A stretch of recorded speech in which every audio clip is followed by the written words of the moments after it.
Hi, I'm Yinka, and this is The Hurt Locker, a podcast where we open a door into men's mental health. Coming up. I was always a naughty kid. Like I was in trouble since I could remember, you know what I mean? Unpick that. What does that mean, a naughty kid? Did anybody ever sit with you? Anybody ever say, let's talk, what's going on in your life? Like I got into addiction and drinking and alcohol and cocaine. What was it that made you want it so badly? I thought I'd be doing jokes. This is heavy, man. Welcome to The Hurt Locker. You're listening to The Hurt Locker, a podcast that opens the door on men's mental health. And for today's episode, we've got none other than the award-winning comedian and writer, Julian Deane. Julian, Hi. Welcome. Thanks for having me, Yinka. How you doing, man? I'm good. How are you? Yeah, good, man. Yeah, good. Cool. So you've been briefed a little bit by our producer, Tim, about The Hurt Locker. Yeah. It's just an uncensored chat. Yeah. You know, we can go anywhere cool. You feel comfortable and all that. So, and I don't do much research, so I'm very much by you and me both. But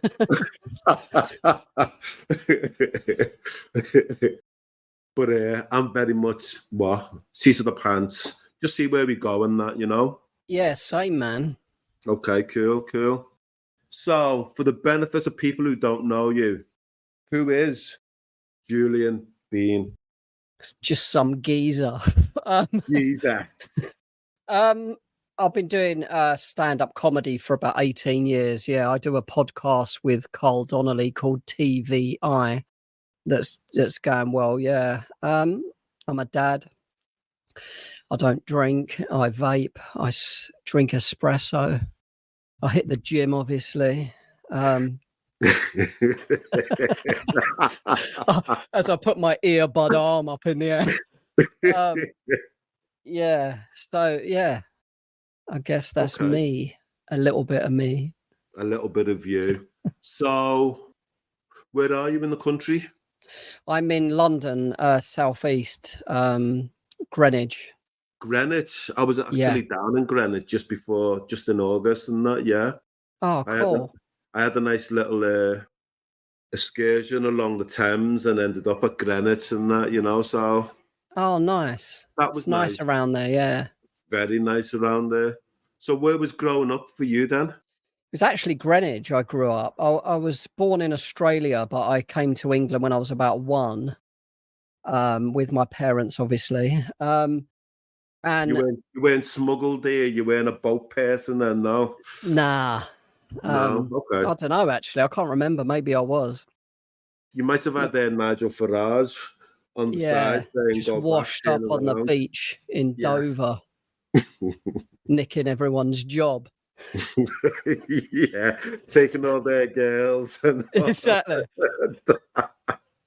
But so I grew up. I was in Plumstead, which is kind of Greenwich Borough, until I was 8. Then I moved to Greenwich, and grew up there. Yeah, in the rough side. Rough side. Anytime somebody mentions Greenwich to me, I don't see any rough sides to it. Yeah, it's generally like a really nice area. We're at the best of both worlds, really. East Greenwich is a bit more rough, I'd say, but everywhere's. Yeah, I mean, there's new developments all over the place. Everywhere's looking nice. But the part you saw of Greenwich is like really nice around there. Yes. Yeah. The one way, the Cutty Sark, all that. Yes. All of that. But there's little council estates just behind everything. You know what I mean? Hidden away. Yeah, from the tourists. Always. So tell me about growing up then. Are you an only child, or do you have siblings? I've got a sister. I've got some other half siblings that we've discovered lately, but I grew up with my sister Jane, who's 18 months older, and my mum and my dad. My mum was a nurse in Greenwich Hospital for years, and my dad, and we grew up in kind of a bit of a hostile, I'd say, house environment. Caused a bit of PTSD. Okay. Yeah, so I, I was quite a nervous kid growing up, and then I, hit like 12. I was always a naughty kid. Like I was in trouble since I could remember. You know what I mean? Unpick that. What does that mean? A naughty kid. I mean, I was getting in trouble in school very early. You know what I mean? I was just mischievous at first, I guess. I always felt like there was a lot of, I don't know, maybe back in those days, like it was a bit more like teachers were just strict. It just felt kind of, I just rebelled a lot, you know what I mean? And certainly once I hit like 9 and 10, I became, I got suspended from primary school. And that's young, you know what I mean, to get in that kind of trouble. Yeah. What did you do? I smashed a window on the way to school on another school, and the teachers ran out. I was always a fast runner, and I always thought like, I could always get away. So I don't know, I was just kind of fearless, but more like, I don't know about fearless, but there was no consequences, ain't even in your head. You know what I mean? It was just the excitement of it.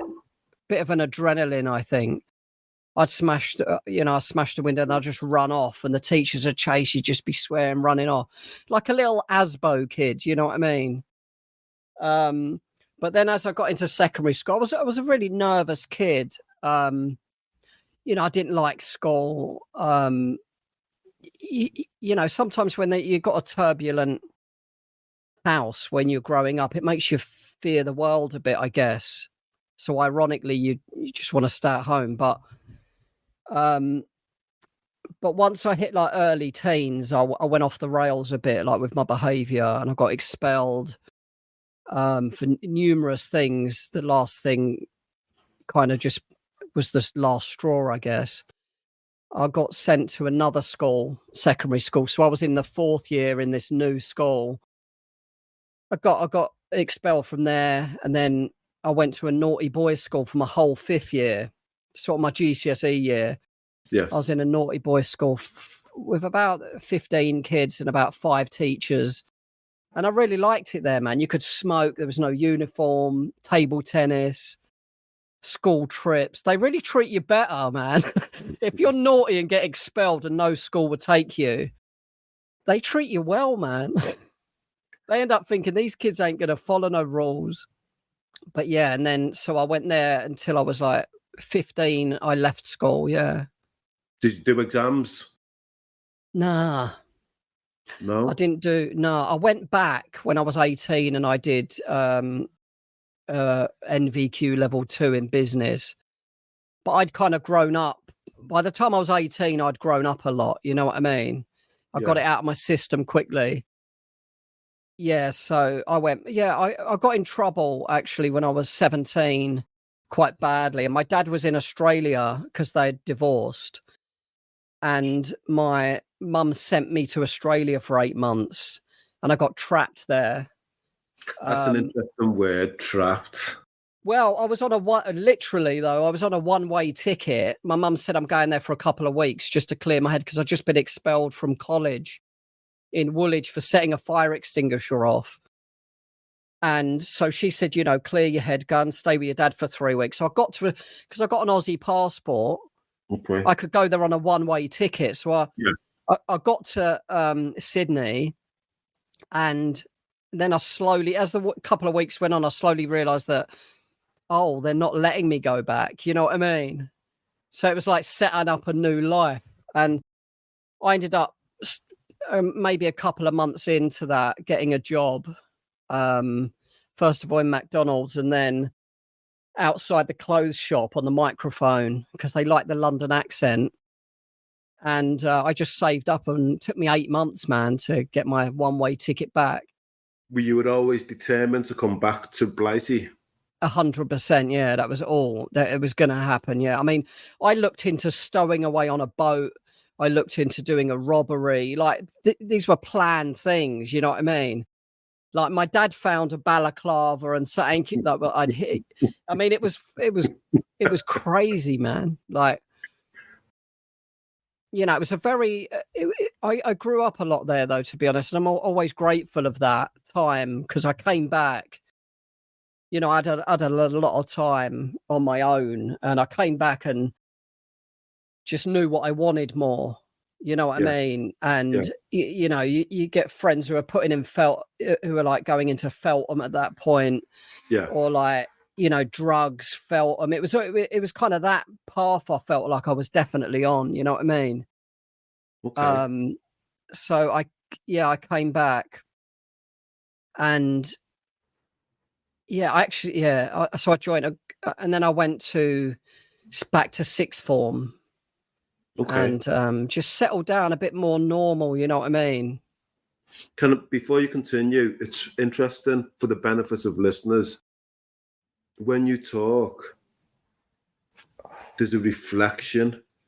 You're looking back at the past in terms of what you've experienced, the way you are. And I'm just wondering, through those times when you classed it as naughty behavior and all that, did anybody ever sit with you? Anybody ever say, let's talk, what's going on in your life?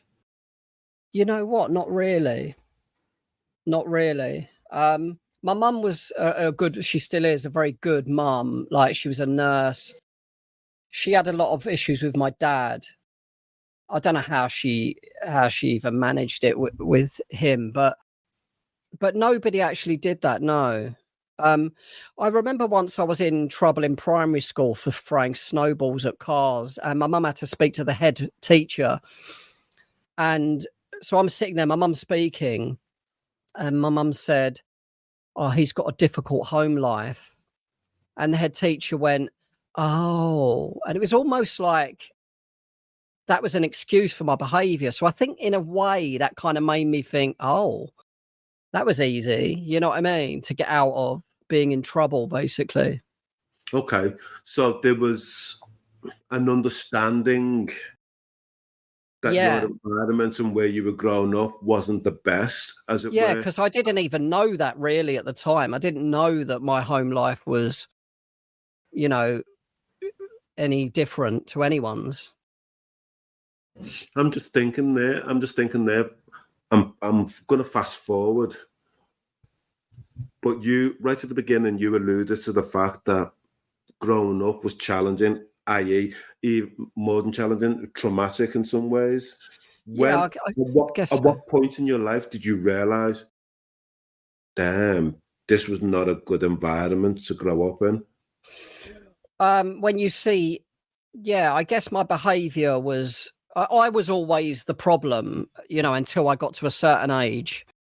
To those around me, authority and teachers and parents and my friends' parents, you know what I mean? I was the kid that they wouldn't let their people play with and that, you know what I mean? I would always get people into trouble. But I didn't really, I guess in my teens, I kind of look back. I got put in a children's home when I was 14 for a few months because of my behaviour. But it wasn't like a young offender. It was like just a normal children's home. But they thought taking me out of my environment and putting me in there would help my behaviour. You know what I mean? But you bore testimony to the fact that, I'm going to say this. You tell me if I'm wrong. Your mum was in an abusive relationship. Yeah. You bore witness to that fact. Yeah. You rebelled against that through your own behaviours, and yet you're the one who ends up in a children's home. Well, they were getting an injunction on my dad, and I was always close with my dad. I love him, and he loved me. He loved my sister, but he was, very young emotionally.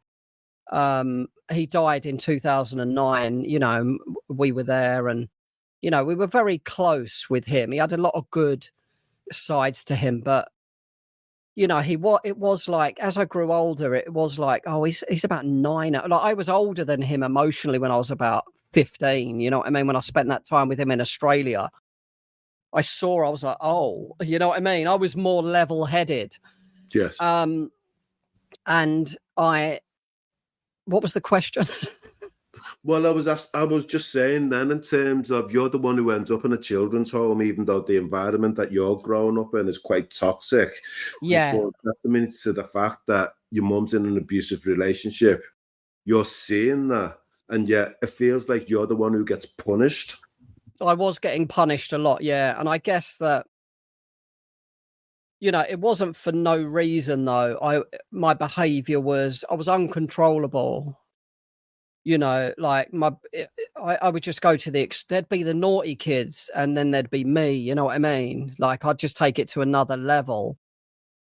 So rightly so, my behavior got punished. But I mean, I don't look back at that children's home as a kind of sad time. It was I feel a bit sad on my mum. But for me, it was an adventure. It was exciting. You know what I mean? I knew people in the home. Yes. You know what I mean? Like it was all right at the time. Looking back, I was definitely, you know, mixed up and stuff, and acting out, but it was an adventure to me. It wasn't all sad and I'm getting dragged away from my home. You know what I mean? You said that it was sad for your mum. Why do you say that? Because my mum is very proper. She did everything right. She's very conscientious, very nerdy, very what the neighbours think. She worked her way as a career nurse for years, worked her way up to running the hospital. She's very proud, proper, did a degree, saves money. You know what I mean? Yes. The opposite to my dad. Yeah. And I just felt like she didn't really deserve to have a delinquent, you know what I mean? She wanted me to be like a marine biologist or something, you know what I mean? And I remember once we had a meeting at the home. We used to have meetings every week, like with social workers, my mum, me. And one time I was messing around with my mates, like smashing car windows. I looked over and I saw my mum at the bus stop after the meeting. And I always remember that. I just felt a bit sad and sentimental. And then I just quickly switch it off and go back to being the naughty kid. You know what I mean? So there was a lot of, you know, you can distract yourself as a kid. You're not really emotionally intelligent or in touch. The sad feeling can come out in different ways. You know what I mean? Yeah. What was your relationship like with your sister? Yeah, she was always older than me. So she was always the year above me in school. But it was, we're close. Yeah. You know, but then as I kind of got into self-development and healing and like, well, healing is a weird word, but, you know. We'll come to that word. That's interesting you bring that up. I guess that's the way I see it, thawing out, you know what I mean? Healing, changing your mind and your, you know, I went to, like, I got in, you know, into addiction and drinking and stuff like that. Once I went through that and I started to do kind of self-development, I guess, I ended, you know, when you work on yourself so much, you can actually help other people a lot more, I think, when you've been through stuff. So I see myself, you know, in my 20s, it would be more me kind of being an ear for my sister. Okay. Like, even though I was the problem growing up, I don't know if I'm explaining that right. I'm like, no, you all are. over the shop. Did she turn to you or? Yeah, she turns to me a lot. Or Yeah. did you just observe things that was going on in her life and offered? Well, a bit of both, actually. Yeah. I've always been somebody who people could talk to, even when I was naughty. You know what I mean? Like, I guess I'd always. I don't know. I wouldn't really analyze it at the time. Obviously, it was only where I was told afterwards that, you know, I try and help people. Basically, like even now, I guess, yeah. So tell me I'm about. no saint or nothing. I'm not trying to like virtue signal. Show me somebody who is. Show me somebody who is. But when you spoke about addictions, what was your substance or substances of choice? as I got into my 20s, alcohol and cocaine and the other thing that you make from cocaine a little bit, yeah. Yeah. Okay. Okay. But in my teens, it was just weed. Well, hashish at the time, Yeah. like, but every day, you know what I mean? Daily. It was, Okay. which don't feel like a problem, but, you know, every day for years, man, it messed me up anyway. Well, when you say for years, how long are we talking? From about, I mean, I first smoked weed when I was 12. And also lighter fluid. We went through those phases of doing the gas. Yes. And then Yeah. when we were 13, because my friend died of it in Greenwich Park. And I just carried on, you know, just doing it. And it was just getting out of your head, I guess. But I guess weed was the main thing for the whole of my teens up until about early 20s, I guess. Yeah, about 23, 24. And then I stopped just suddenly on New Year's Day.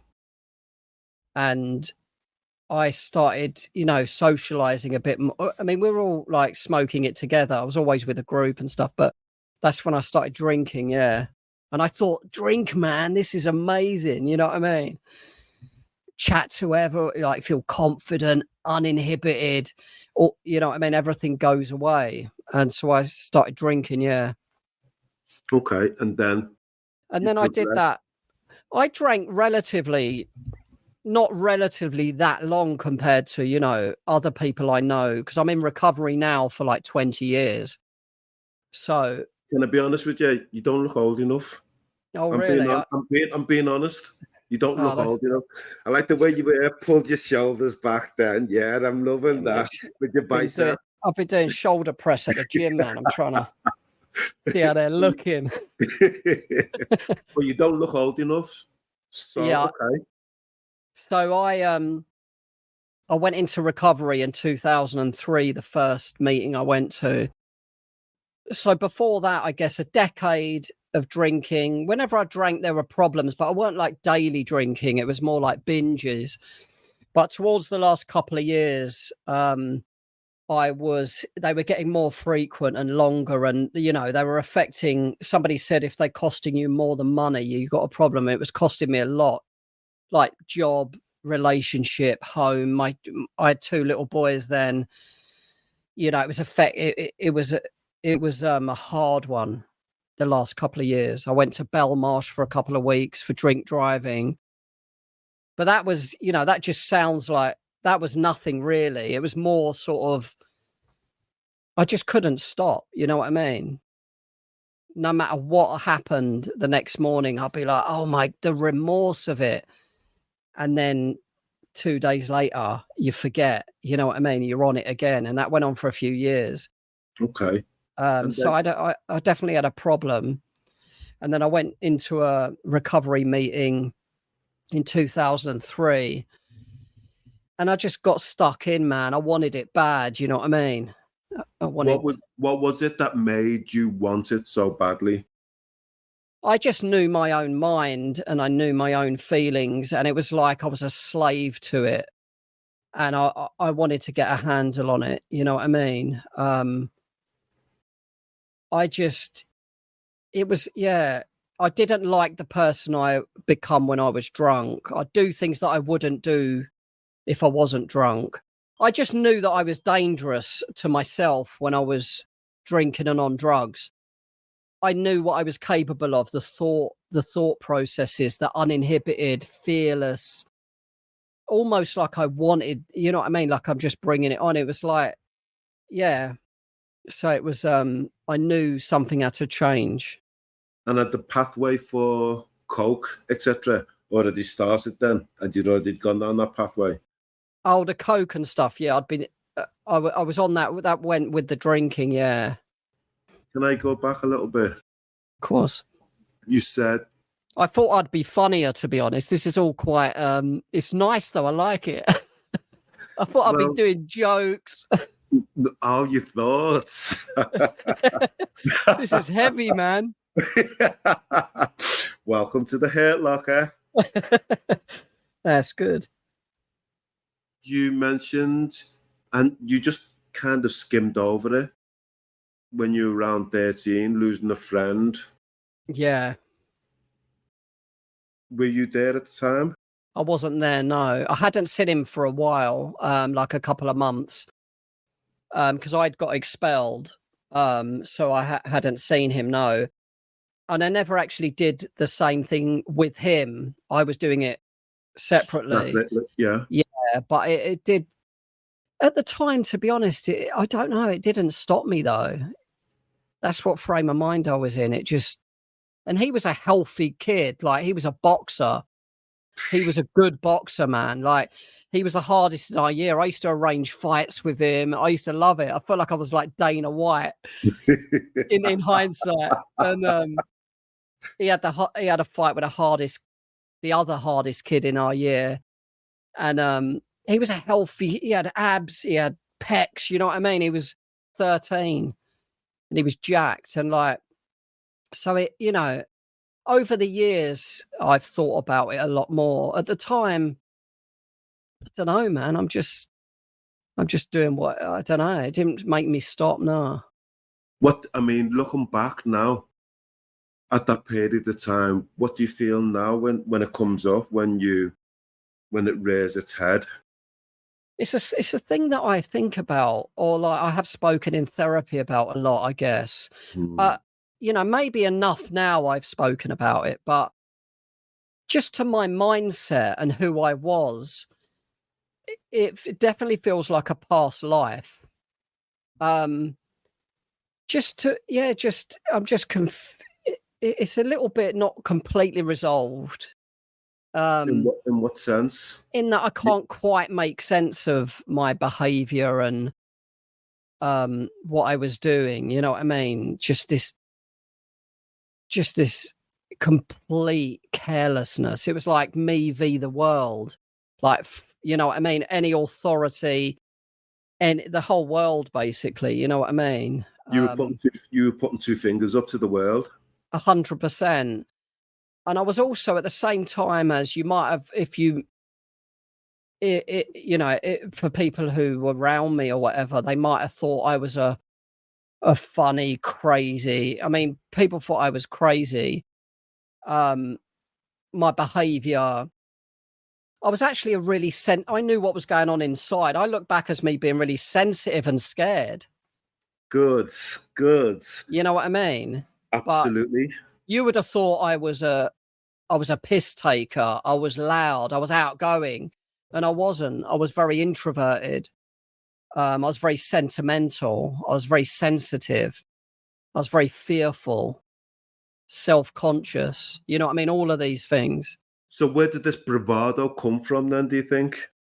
I mean, I was always small for my age, I guess. It was just survival, I think. You know what I mean? Like, it was either, you know, you're going to get eaten alive, I guess. So you have to be funny. You have to, you know, as I got into my teens, you know, you have to be up for fighting. You have to be, you know what I mean? And all that stuff.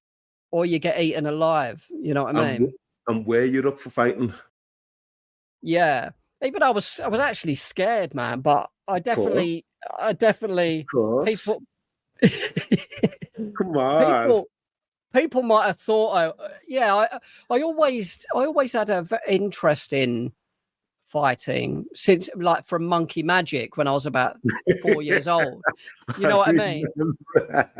Yes. I used to get the broom handle and just be Monkey Magic, and like, or like Karate Kid, you know, yes. Kickboxer, blood sport. I was always had a fascination with it, but I never saw myself as I was always small and frail, and I had all these big, strong mates. You know what I mean? But as I grew into my teens, later into my teens, I guess, started, you know, kickboxing, karate, stuff like that. Gives you a bit of confidence, probably overconfidence, you know what I mean? But I'm just surprised I never got sparked out, to be honest. That's one of the things. But the grace of God, go I. It felt like God's watching, man, because I could have got I mean, I should have been knocked out a couple of times, man. I always had a big group of mates with me as well, you know what I mean? Did you feel protected by them? I did, yeah, I did. Can I ask on that point, did you feel loved by them? That's a good question. I did, yeah. I always felt loved by my friends, yeah.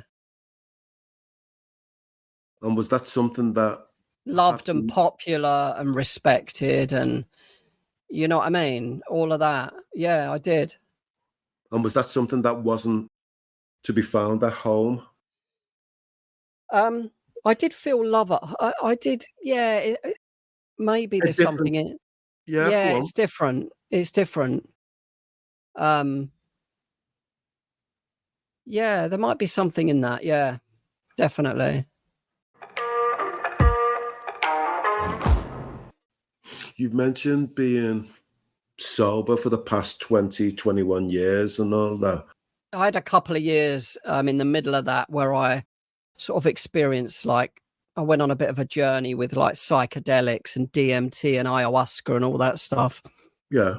And I did pick up a drink a few times and smoke weed, but that was a couple of years. And I got back into recovery. Yeah, I had to do a bit of research. You know what I mean? Did you beat yourself up when you picked up again in those No, periods? Good. I didn't actually. Good. No, I didn't beat myself. It was just part of my journey, man. Like I didn't beat myself up. No, I mean, I was intent on. I thought I was taking recovery to another level by doing the mushrooms, LSD, DMT, all of that stuff.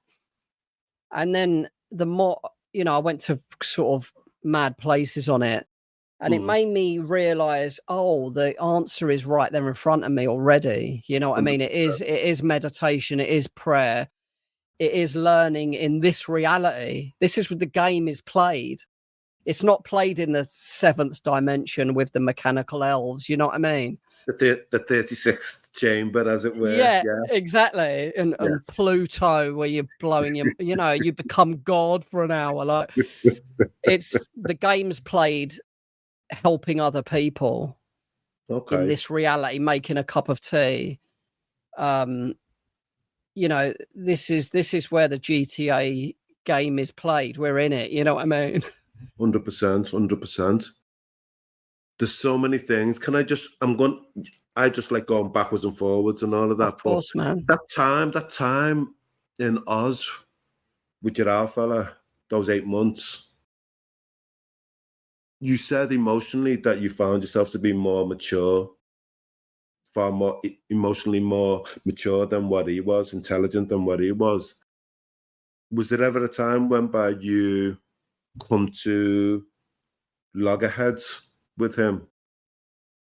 We would do, yeah, a couple of times, but it was always like I would kind of rise above it. He was like a bit like the child, and I would go, okay. I can't, you know what I mean? There was no. I did butt heads with him growing up a few times, like physically. We had a couple of tear ups, but in Australia, I saw a good side of him as well. Like, it was fun. We had a laugh. I saw him as as not this ogre coming home, and I got strict. He was really strict when we were growing up as well, just really irrationally. So there it was. We did, like, there'd be little things like he just emptied my bank one day. He would thief. He would like. But he was quite a well-to-do guy. Like, he spoke well. He always wore a suit. You know what I mean? He he wasn't like a council guy. You know what I mean? Yeah. Where like my mates. You know what I mean? Yeah. He was kind of in entertainment. He was a very clever guy. But we did butt heads a bit, yeah. But I'd always just have my awareness, you know what I mean? I just I wouldn't be stubborn or drag things out. It was more him just losing it a few times. Did you understand his background, how he grew up, etc.? What made him the person he became. Yeah, I always thought about that. Yeah, and I always kind of accepted him for who he was. He was very old when I was born, so when I was like 16, he was in his like mid 60s. He was good for his age, but I always thought, I know he was in an orphanage. He definitely had some serious trauma. You could see it coming out, you know what I mean? And yeah, so it did make me empathize with him a lot. Yeah. Interesting. But he was impossible. Like, you couldn't, it was just so impossible to kind of rationalize with, that I just knew not to, you know what I mean? It just wasn't worth it. And I wasn't scared of him at that age, but not physically, but I don't know. Yeah. Did you pity him? I did. Yeah, I did. I felt sorry for him. Did you lose respect for him? Yeah, I did. I think I lacked a bit of that, really. That must be hard for you now, looking back. Yeah, well, if that's your male role model that you don't respect as a man, it did have issues, I guess. You know what I mean? Yeah. And I think that's when you speak about your friends and feeling loved and that type of thing, I'm thinking maybe, I'm not trying to psychoanalyze you or anything like that. No, I like it, man. But maybe that's why with those group of friends, even though you were small, you felt safe, you felt loved, you felt protected by that gang of people. And definitely. that makes And I sense. always had friends that I respected as well. You know what I mean? And it was kind of, yeah, definitely. I definitely found that elsewhere. Did your dad ever tell you he loved you? Did he ever put his arms around you? He did, actually. Yeah, I did feel very loved by him. And my sister, I could see his love for her. You know what I mean? He was just kind of a mixed up guy that might have had some borderline personality that was undiagnosed. I suspect he did. But emotionally, you know, he was a very emotional guy. Like, you know, I saw him cry a few times. I was going to ask you that. How was that for you, seeing him cry? Yeah, it definitely had an effect on me. Like, if it was something big like his mum dying, it's one thing, isn't it? But if it's like he's crying over something that, you know, it would always be sort of some abandonment thing. Like, I'm missing for like an hour and I come back and he's like having a fit in tears and like like he's been abandoned. And it's like he's a 6-year-old that's lost his mum. And I did kind of think, okay, you know what I mean? But I just like, I was quite mature actually emotionally in a lot of ways. And I kind of, I guess in hindsight, was more the kind of solid parent role in some ways. Not totally, but just there was an element of that, definitely. Just going back to the relationship with your sister, how was it for her growing up? Have you ever spoke about it? Yeah, I'd say I'm a lot more open, I guess, than she is. She loves our dad a lot, and you know, she's got photos up. She talks about him, you know, because he had a really funny side. He was good in a lot of ways. He was a character, you know what I mean? He was charming, he was smart, everyone liked him. So Jane, I guess, sees that more than the trauma or anything, really. I guess she never really had the journey that I had. Would she'd never admit that her upbringing was traumatic to the extent that yours was?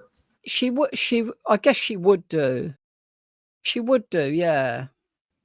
But she might not focus on it. Or, you know, when somebody's going through life kind of normally, you know, office job or just whatever, doing everything normal, you don't really need to. You're not really coming up against any brick walls where you're like, fuck, what's the matter with me?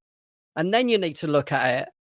Yeah. If you're going along life okay, then there's no need to, is there? Yeah.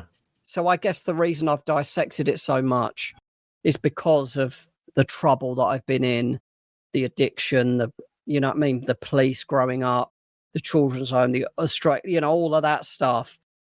And also getting into stand-up comedy, I had to kind of, you know, look at myself and develop even more, man. You know what I mean? Yeah.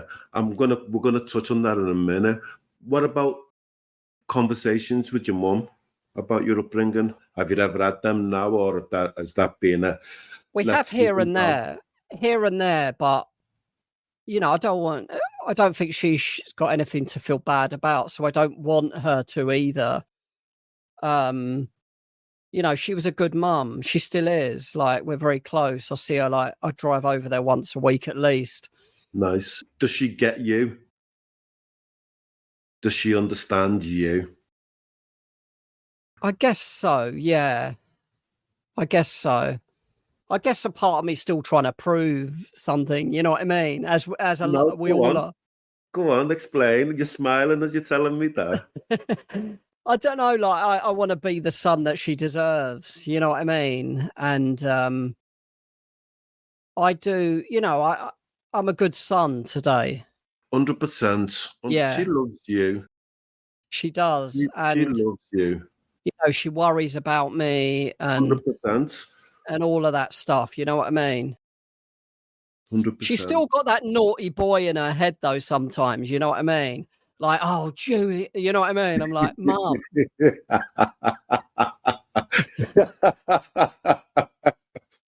We won't go there. We won't go there. So tell me then, you used the word right close to the beginning, use the word healing. Yeah. And I'm thinking your pathway into comedy was also a pathway. I don't know if that preceded therapy, as it were, but it feels like comedy was a pathway towards your healing. I'd say definitely, yeah. I've definitely, as I've, you know, gone on doing stand-up for years now, I've grown along that way, and recovery has grown alongside it. You know what I mean? It's definitely gone hand in hand for me. Yeah. Okay, I'm not being funny. Well, I'm not being funny. But who told you that you were a comedian? Who told you that you were funny? Who told you that you could make a career out of comedy? If nothing else about me, like my whole life, people have always said that to me.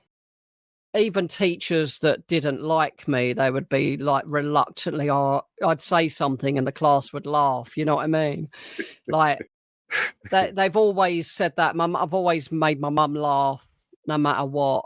My dad, you know, all of that stuff. So that was always something. I had confidence in that. I didn't have confidence in I could get up on stage and speak in front of people.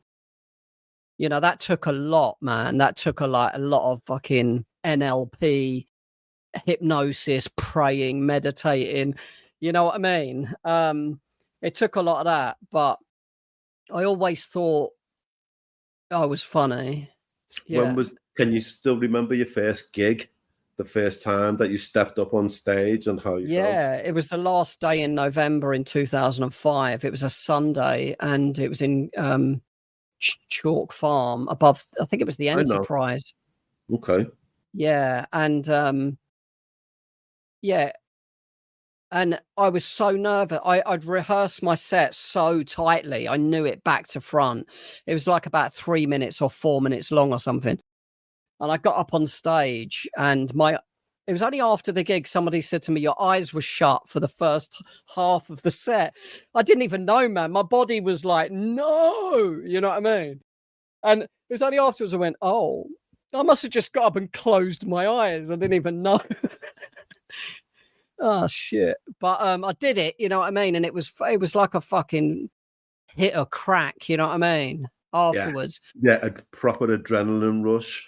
Yeah, it was the fact they were laughing and stuff was good, but it was more like I never thought I could get up in front of a room and do that. And it was more like I remember sitting in my car at the station afterwards and just like feeling really emotional. Actually, I'd overcome a massive hurdle. Come on, talk to me about that. Yeah, well, I just sat I got off the tube and my car was at the station.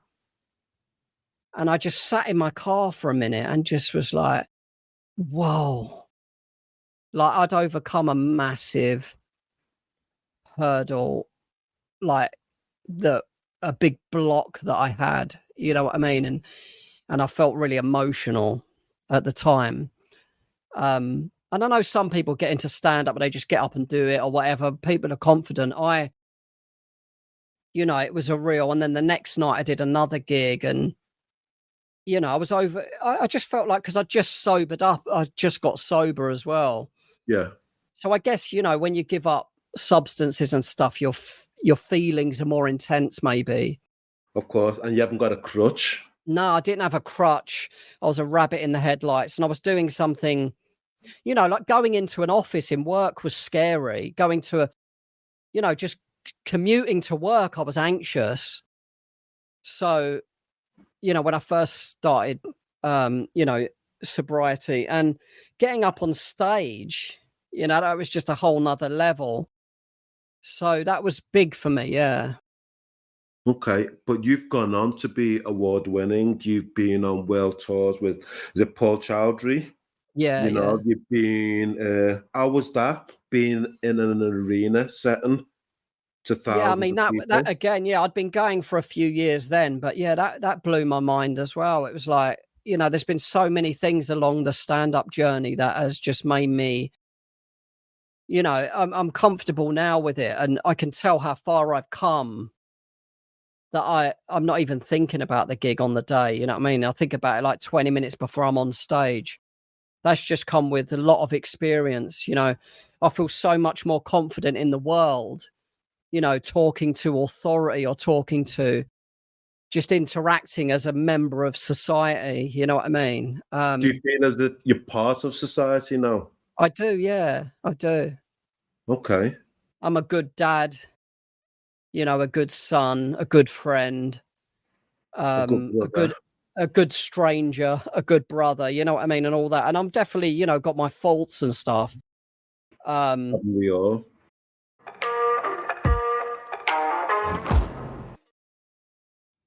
I read a book years ago. It Go was on. called Families and How to Survive Them.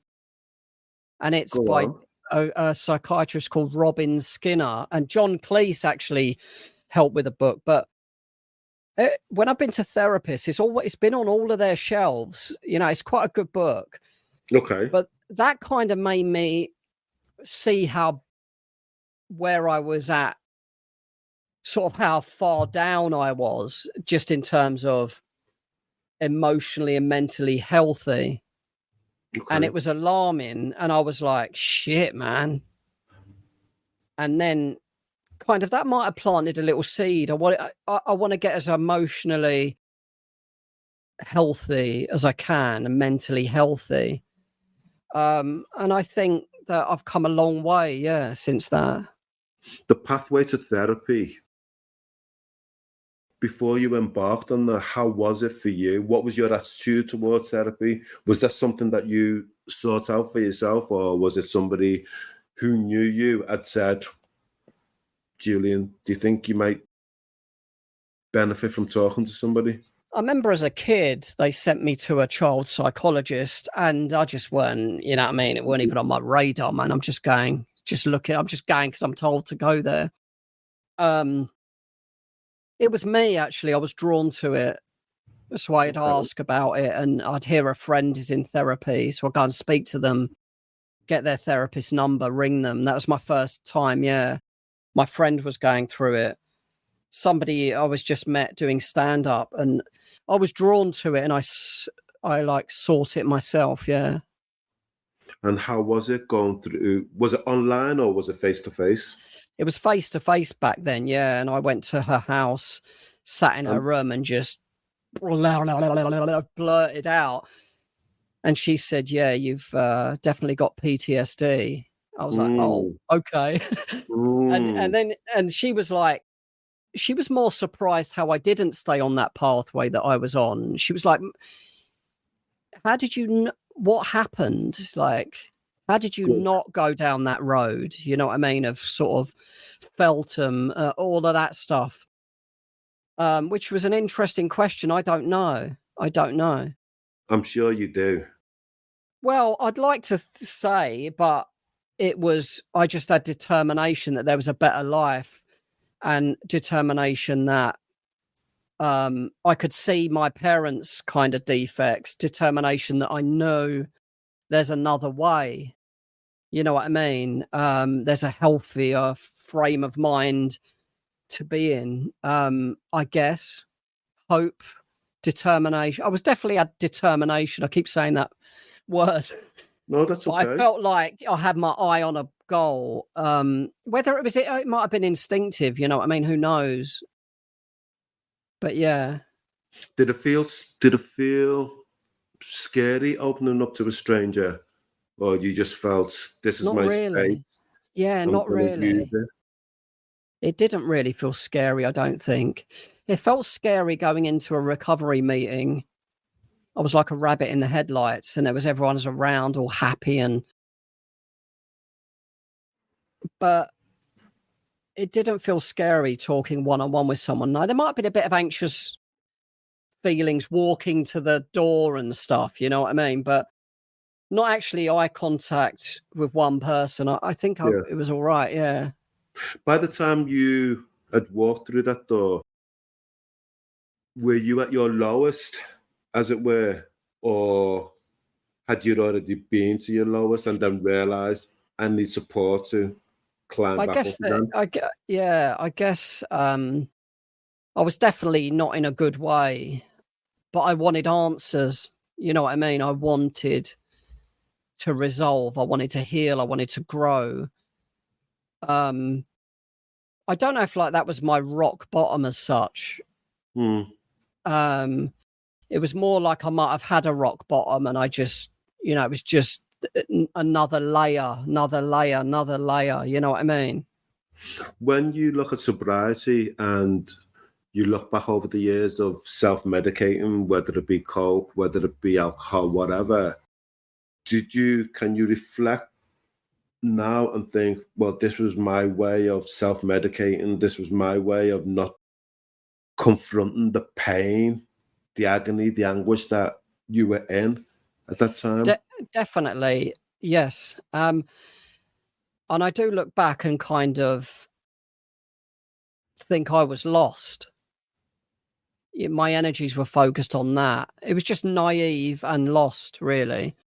That was the way I was coping with it, which is the opposite way you should be coping with it, because you're putting a band-aid on a bullet wound. You're not healing. You're making yourself worse. And for someone who's sensitive and vulnerable and sentimental and all that stuff, yeah, I couldn't have survived 20 years of it, no.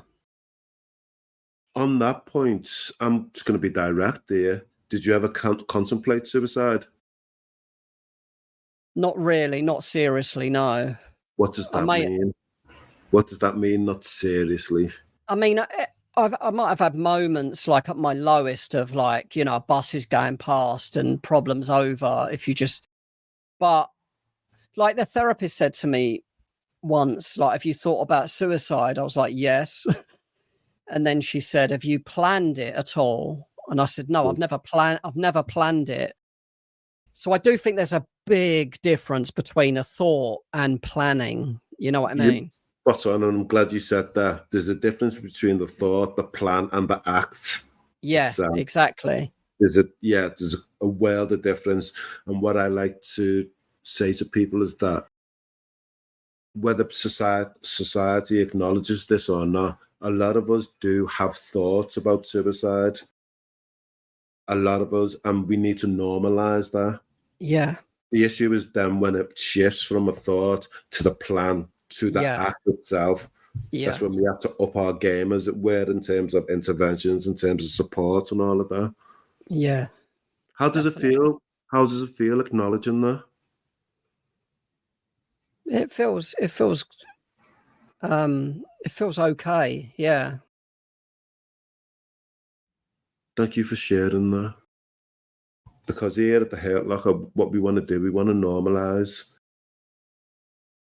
everyday feelings, everyday emotions, Yeah.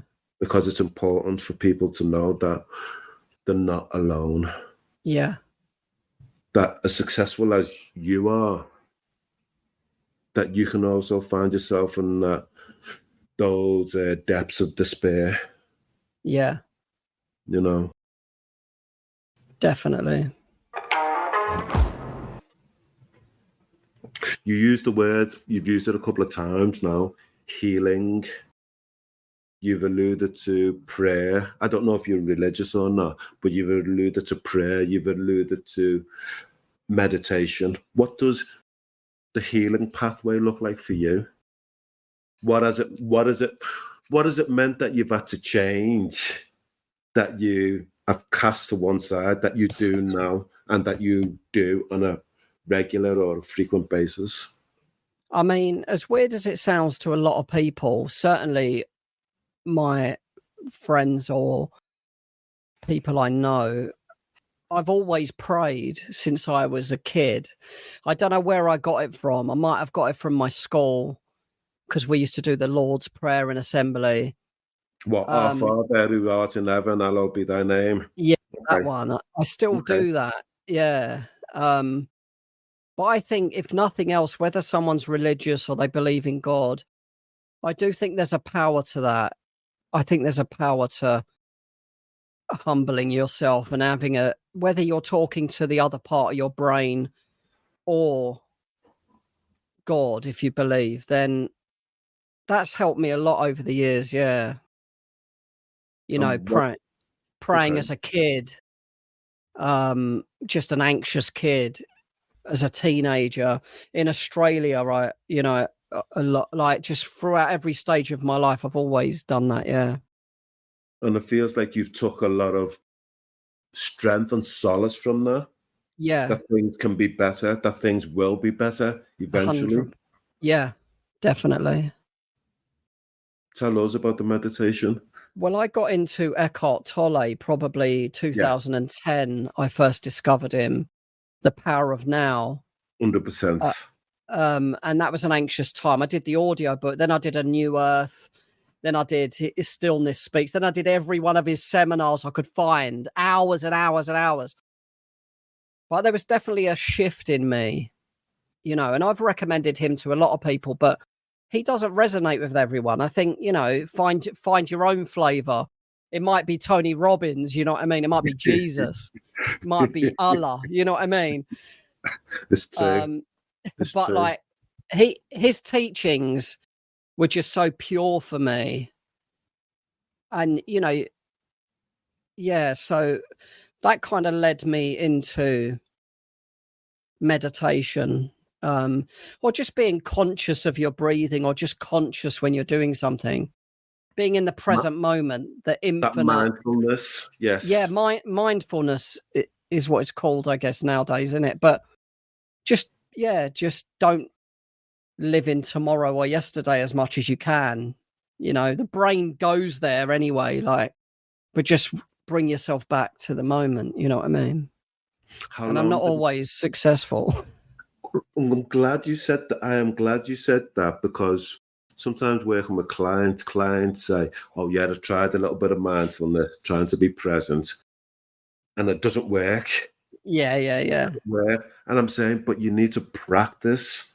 That's why they call it practicing meditation. Yeah.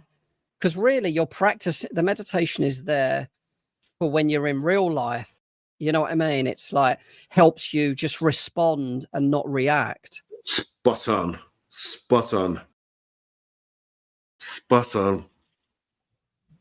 Do you love you? I do sometimes. That's honest. Yeah, sometimes.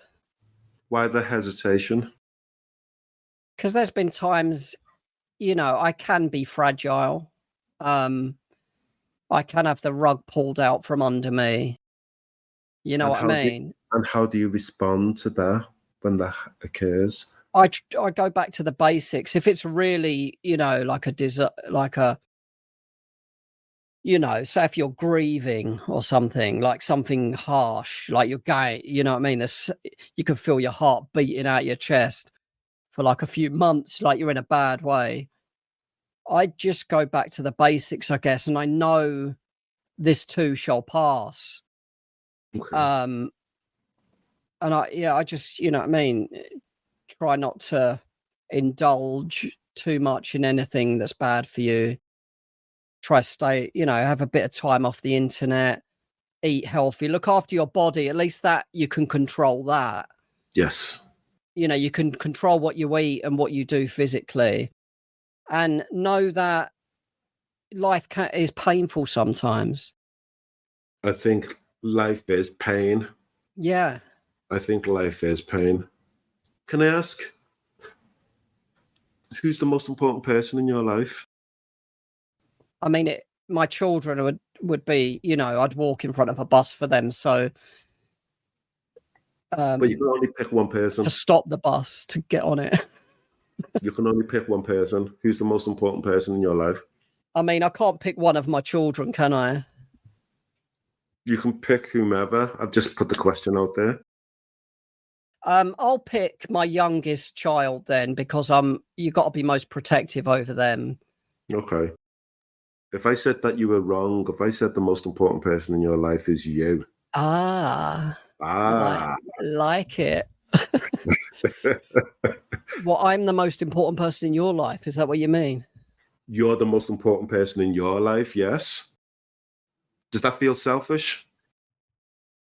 I guess it's true in a lot of ways.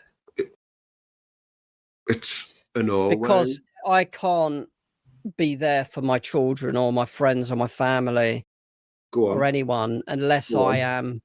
am, unless I am the empty cup, unless I am, I can't help a blind person by becoming blind. You know what I mean? 100%. Or you can't help a 100%. poor person by becoming poor. Like, I have to look after myself. And that has been a 100%. big motivation for me, actually, being a solid rock for other people. All my family issues, not all of them, some of them trickle through, man. Obviously, I can see them trickle through, but a large part of them stop at me. You know what I mean? I think that's been a big motivation for me. Do you step up and take responsibility then? I do, yeah. For someone who's innately irresponsible, I do step up, yeah. How does that feel? It feels great. Yeah. I like responsibility, and I'm innately irresponsible in a lot of ways, man. But I just pick them better. You know what I mean? Yeah. I think for me, there's a lot about life that experience teaches us Yeah, that are lost on us when we're young, I and we know. have to go through the trials and tribulations. And Yeah, if we're connected, if we understand, if we're humble, then we can learn and pass on. definitely. I think humble, I like that word, humble. A true knowledge of oneself as one is, you know what I mean? It's like Yeah. humility. And it isn't less than, it isn't meek, you know what I mean? It isn't. I think the true definition of the word meek might be the meek shall inherit the earth. Okay. It's the humble, you know what I mean? It's the open, it's everyone's equal. Can I ask you the question? Just if I was to say the word and what does it mean to you? I want two periods in your life. If I was to say the word vulnerability at the age of 21 and vulnerability and what it means to you now, Yeah, good how question. would it differ in terms of how you interpret it? It would. At 21, vulnerable meant fight back, shake it off. Substances, uncomfortable, negative, pussy. You know what I mean? You're a pussy. But now I feel my feelings, you know what I mean? Sometimes it's a vulnerable feeling. Sometimes it's happy. Sometimes it's anger. Sometimes it's impatience. Sometimes it's love. I'm a human being with all of them. They're just all chemicals bubbling in all of us all the time. You know what I mean? Definitely. Like little electric circuits. And put one foot in front of the other. And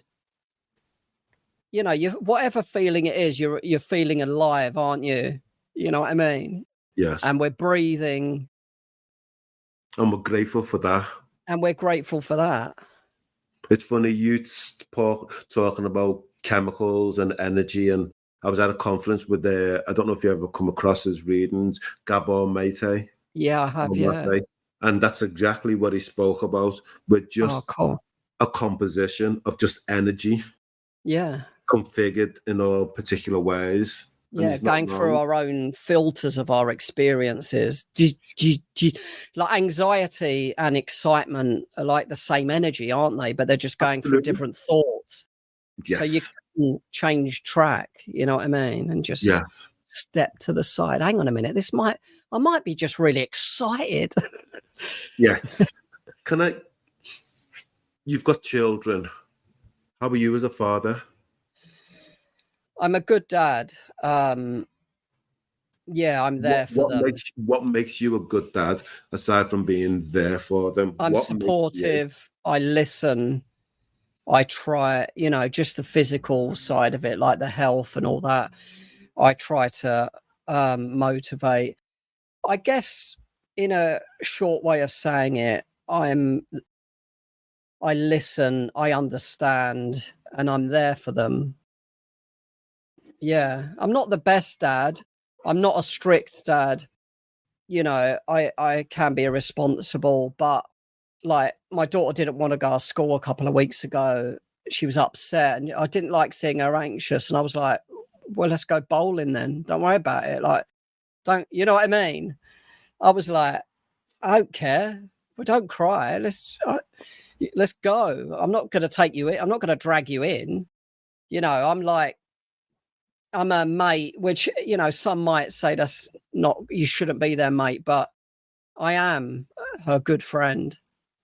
I just prefer that. Yeah. I just love her so much. You know what I mean? And she's growing into an amazing young girl. She loves school.